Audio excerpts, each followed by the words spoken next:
Boy, this did not take long. Did you hear that Joe Biden is already fundraising off of Congressman Jeff Andrews' expected party switch in New Jersey, saying that the best way to beat him is to give him a well-funded opponent?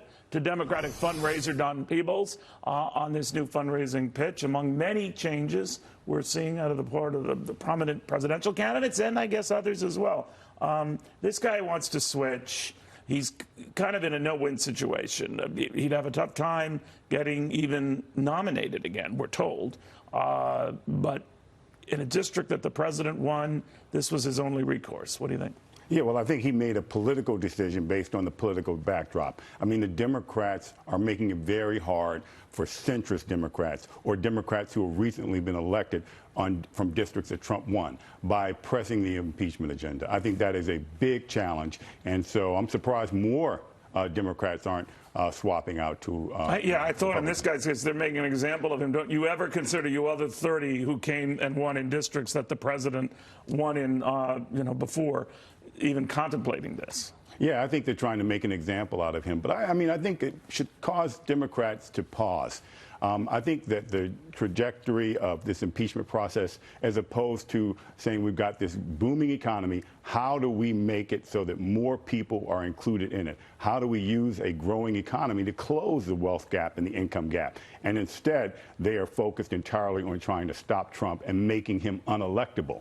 And he's doing, I mean, he's helping them quite a bit to do that. But I don't think that this impeachment process is going to help them. All right, assuming the president, with all of that, is still impeached in the House, Don, I mean, the president has been saying, you go after me, you impeach all these good times, the markets and everything else. That's one of the clarion calls he's been waging. What do you make of that? Well, I think as the economy goes, generally so does politics. So normally a president gets defeated or reelected, or a new candidate comes in from another party based on the economy. Clinton would not have come in if the economy wasn't struggling under Bush, and he had Ross Perot. It took those two things to get him into office.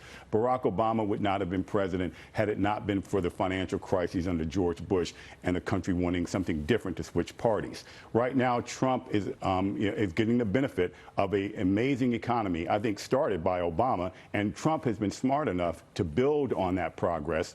And what should be happening is the Democrats should be saying, how do we get more people involved in this rising economy? You mentioned President Obama. He says, kind of moderate your tone a little bit. Don't scare people off. I'm kind of paraphrasing, but his message was one of alarm. What's happening right now? Yeah, I mean, look, you got Elizabeth Warren talking about dismantling health care for 92% of the country just to help 8%, as opposed to focusing on helping the 8%. She's creating an environment of class warfare, and that where success in this country is a negative as opposed to a positive.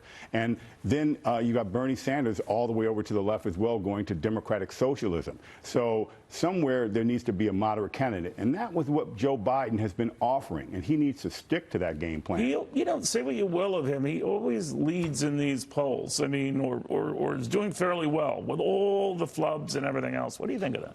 Well, I think a combination of things. Joe Biden's a very decent human being. He's a likable person. He has got tremendous experience in politics. And on the flip side, you've got some very strange candidates that are way off to the left that it would be irresponsible for people to vote for. And so he's getting the benefit of that. And I think that combination of two is going to keep him there as long as he continues to be who he is. You know what I wonder about, though, Don? I mean, the least of the candidates, let's say in this case, wants to raise taxes a lot. So of all the plans that are out there among the prominent candidates, they all want to raise tax revenues substantially. The least of them is Joe Biden, but still close to $3.5 trillion over 10 years by upping the corporate rate, not necessarily to the old rate of 35%, but from 21 to 28%, taxing capital gains as income and all of that.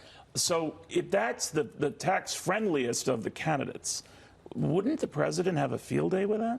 I think he's going to have a bit of fun going against him on this issue. I think the Democrats, and I hope this happens through this primary season and into the convention, they need to start thinking about how and what income is taxed.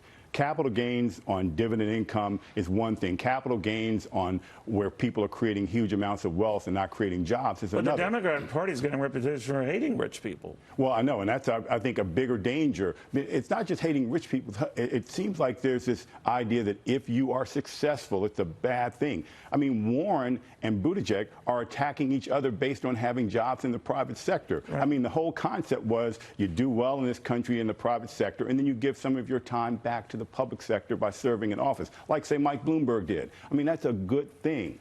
I mean, I was even thinking of someone who was a luminary in the party all these decades after his death, John F. Kennedy. Came from a lot of money, one of the richest families in American history. He could not survive this nomination battle. The chances are he could not, except for the fact that he never worked in the private sector. And right. By not having to work in the private sector, in theory, you know, he would probably get a little bit of a pass. But basically, the way the Democrats are operating right now is if they like your politics, then you can pretty much do whatever you want. And if they don't like your politics, they're going to nitpick you to death. And I think that's where, you know, we're having some issues here. And that's why people are looking at Biden and saying, OK, this is our best choice for a So he's centrist. still going to probably get a good deal of the money and the attention as time goes forward here. But there's a possibility you could have 4 different people catching 4 different states in the early going. Increasing the likelihood we get to a first ballot without someone securing it on the first ballot, right?